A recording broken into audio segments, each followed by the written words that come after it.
Resolution process that is constantly in the headlines, Dewan Housing Finance Limited.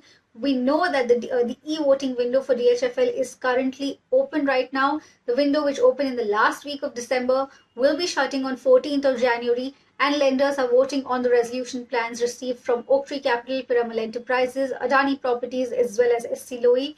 And this includes plans for the entire company put in by Piramal, Oaktree as well as Adani, and bids for the wholesale book as well as the retail book that were also put in the previous round of bidding.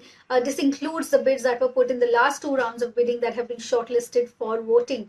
But according to an Economic Times report, lenders are not really happy that the plan that has been given by Piramal Enterprises, in that it links the resolution plan with merging DHFL with its existing business, Piramal Capital and Housing Finance Limited. And lenders are saying, according to the report, that the plan should not be linked to merging the DHFL with this entity.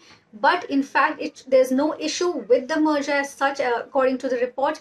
But if the merger gets delayed, it will impact the resolution process. It will cause a lot of uncertainty. And now, although the voting is underway, these few questions, according to the report, were raised in the last committee of creditors meeting that took place before the bids were all put to vote.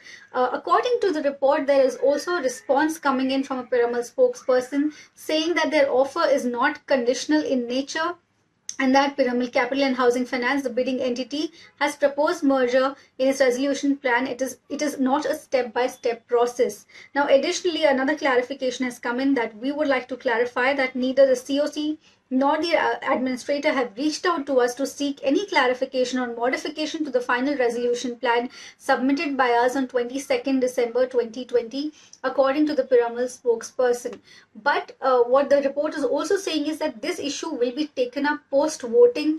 After the voting ends on Jan 14th, this issue will be taken up if Piramal Enterprises emerges as the winning bidder for DHFL. Remember, in the last few days, there has been a lot of there's been a huge war of words between Piramal Enterprises as well as Oaktree Capital, even though the e-voting window had opened, even though the e-voting process had started. In fact, Oaktree Capital, in its letter to the Committee of Creditors, had highlighted that if Piramal Enterprises is the winning bid, then the lenders will not benefit from the money that will come in. The lenders will in fact have additional exposure to Piramal Consumer and Housing Finance Limited. These were the points that were put forward by Oaktree Capital.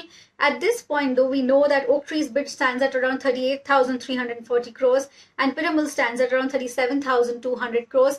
This is after both parties added 1,700 crores to their bids, adding it as part of the additional credit interest to pay interest payment to creditors, as well as Piramal has added a higher amount for their insurance business payment that they are putting forth.